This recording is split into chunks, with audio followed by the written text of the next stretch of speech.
Hoje nós vamos estar falando sobre o livro do profeta Ezequiel. Ezequiel, ele foi profeta no exílio.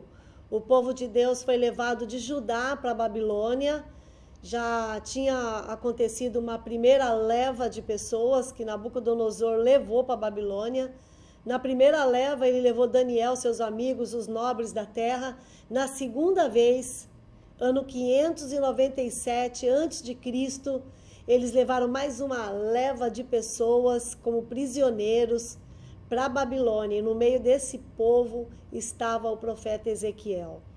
E Ezequiel é um livro que tem muitas visões, é um livro até difícil de você compreender.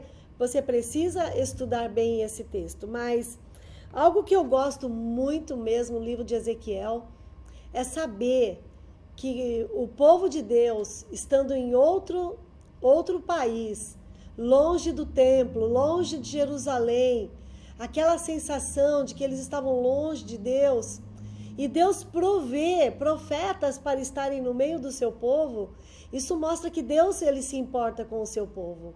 Ezequiel estava lá porque Deus se importava com eles. Deus havia mandado eles para o cativeiro, para discipliná-los, para trabalhar na vida deles, porque eles tinham abandonado a Deus, tinham se entregado completamente à idolatria. E agora Deus permitiu o exílio para trabalhar na vida deles. Jeremias enviou uma carta lá para os exilados, dizendo que esse cativeiro iria durar 70 anos. E que nesse período em que eles estivessem ali na Babilônia, que eles construíssem suas casas, que eles trabalhassem, que eles vivessem em paz naquele lugar. Porque eles eram prisioneiros, eles não eram escravos ali. Eles não podiam sair daquele país a hora que eles quisessem, não, porque eles eram prisioneiros. Mas eles tinham liberdade para viver dentro daquele país, viver em comunidade, casar entre eles. E foi muito importante esse cativeiro ser na Babilônia e eles ter poder tomar a decisão de estar juntos e casarem entre eles, porque dali a mais alguns anos, séculos, Jesus haveria de nascer. E ele nasceria como descendente da tribo de Judá. Se eles se misturassem, não seria considerado mais tribo de Judá. E a descendência estaria mesclada, né? Então ela não estaria mais limpa, como dizem por aí. Mas embora não fossem condenados, eles eram cativos. Muitos deles estavam ali na Babilônia aflitos. A gente vê isso em alguns salmos. Salmo 137, por exemplo, eles dizem assim, que eles estão ali na Babilônia, e os babilônios pedem para eles cantarem as músicas do Senhor. E eles dizem que não, que eles já penduraram as suas harpas e eles não vão louvar o Senhor naquela terra estranha. Isso porque eles se sentiam aflitos, eles se sentiam tristes, sentiam saudades de Jerusalém e não foram capazes de cantar as canções do Senhor e falar de Deus para aquele povo que estava ali. Isso é lamentável. Eles anelavam unicamente voltar para Jerusalém e voltar para o seu país. Esse era o pensamento dominante. Muitos deles que chegaram ali morreram lá, porque o cativeiro durou 70 anos. Teve gente que chegou criança e tinha 70 anos quando voltou para Jerusalém. Outros tinham 80 anos, outros tinham 90 anos. Mas a maioria dos que foram morreram lá no cativeiro. Esse livro não é fácil para principiante, porque ele contém muitas visões. E uma dessas visões que ele tem logo ali no capítulo 1 é quando ele vê o trono de Deus em forma de carruagem e um arco-íris. Aquela visão gloriosa de um trono, né? Carruagem e um arco-íris. O que significa isso? Deus está mostrando a sua glória e ele está dizendo Esse arco-íris, para Deus, é uma aliança. Você lembra de Noé? Deus falou assim, ó, nunca mais a terra vai sofrer por causa de água. Não vai ter mais dilúvio. E eu faço um pacto com vocês, que isso nunca mais vai acontecer. E aí Deus fez um arco-íris no céu. E o arco-íris é um sinônimo de que Deus, ele tem promessas e ele cumpre a sua palavra. Então, por meio daquela visão, Deus estava dizendo, esse povo está aqui na Babilônia, mas eu não esqueci deles. As minhas promessas continuam de pé. E eu vou cumprir as minhas promessas. E o Jeremias, quando mandou a carta para eles, ele dizia, olha, depois de 70 anos, vocês retornarão para a sua terra. E essa palavra, Ezequiel está dizendo para eles também. Vocês vão retornar do cativeiro. A descendência de vocês voltará para o cativeiro, voltará para Israel. Então Deus, ele vela pela sua palavra para cumprir. Outra coisa que nesse livro nós vemos é que Ezequiel, ele mostra como Deus, ele é onipotente. Ele pode todas as coisas. Quando você vê o capítulo 37, que ele fala lá do vale de ossos secos, ele fala para o profeta, o que você está vendo? Eu estou vendo um monte de ossos secos. O Senhor diz, esses ossos, eles poderão tornar a reviver? E o profeta diz, Senhor, tu sabes. E a Bíblia mostra que naquela visão os ossos começaram a ter tendões, carne, eles começaram a se formar de novo, ficaram em pé. E, na verdade, eles eram um grande exército. E o Senhor soprou neles o Espírito. E eles voltaram a ter vida. O Senhor está dizendo, ó, vocês estão aqui na Babilônia como ossos secos. Mas eu vou tornar a reviver vocês. Sabe por quê? Porque Ele é o Deus Todo-Poderoso. Ele é o Deus onipotente, o Deus que pode todas as coisas. Ninguém é maior que o nosso Deus. Não existe outro Deus além desse Deus, o Deus Criador dos céus e da terra. Ele não está limitado ao território de Judá.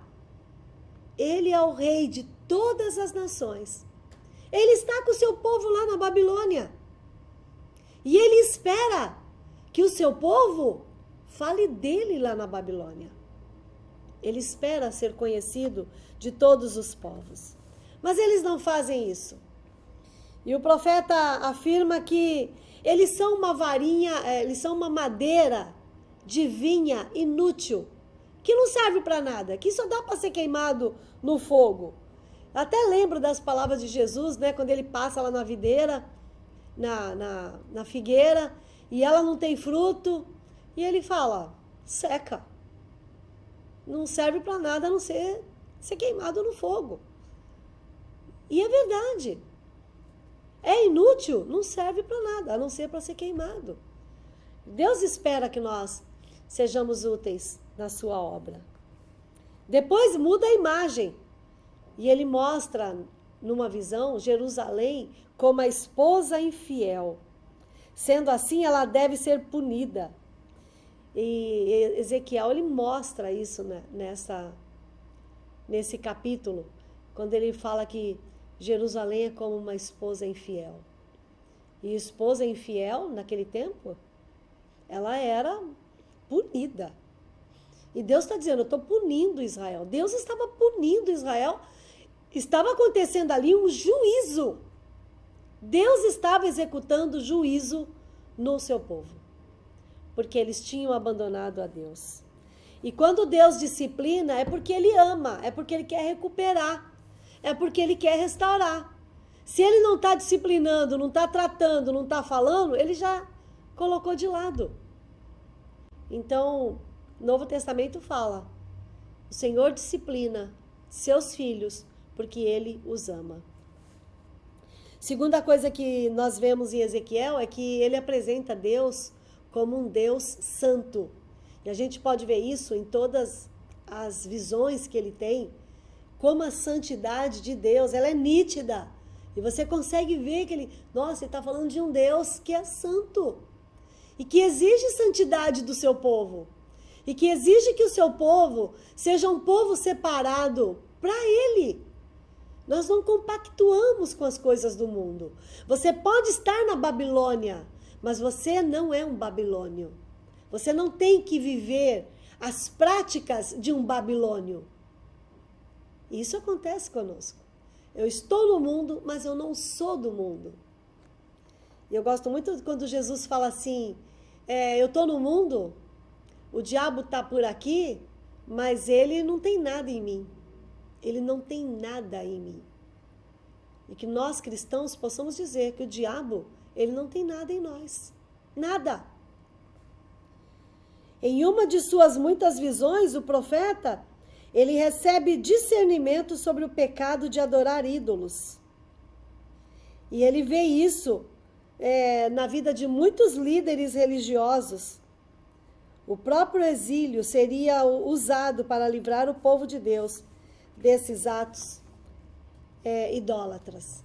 Aí você me pergunta, se o povo de Deus em Judá, o pecado deles era a idolatria, por que Deus levou eles para um país onde a idolatria era muito maior do que lá em Jerusalém? Então, pensando um pouquinho nos bombeiros, no que eles fazem quando vão apagar fogo, às vezes, para apagar um fogo, eles têm que jogar mais fogo. Fogo apaga fogo. Parece meio louco, mas é tipo assim. E Deus leva eles lá para a Babilônia, um lugar onde tem maior idolatria na terra na época, e lá eles serão curados da idolatria. Eles vão voltar daqui a 70 anos, mas vão voltar sarados, curados dessa maldita idolatria. Em terceiro lugar, ele mostra que Deus é amor. Se ele levou para lá e está disciplinando eles, é porque ele os ama. Ele julgou porque ele ama. Ele queria que eles fossem úteis. A misericórdia de Deus é maravilhosamente exposta em Ezequiel. Você lê Ezequiel, você vê que Deus, ele anseia perdoar o seu povo. Não tem como. Você lê a Bíblia toda, você vê um Deus de misericórdia. Um Deus que vai atrás, um Deus que se importa. O nosso Deus, acima de tudo, ele é amor. Ele se autodefine como amor. Deus é amor. Ele é o pastor que procura e busca. Ele está disposto a limpá-los e dar-lhes um coração novo. É o que Ezequiel fala lá no capítulo 36. Eu vos darei um coração novo. É isso que Deus está fazendo quando permite que eles sejam levados ali para a Babilônia.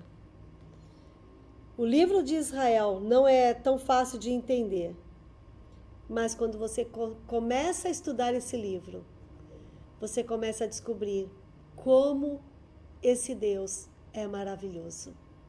Ele sempre está conosco, em todo o tempo. Você precisa continuar acreditando nisso. Até o nosso próximo encontro. Se você gostou, compartilhe, curta e até lá. Tchau!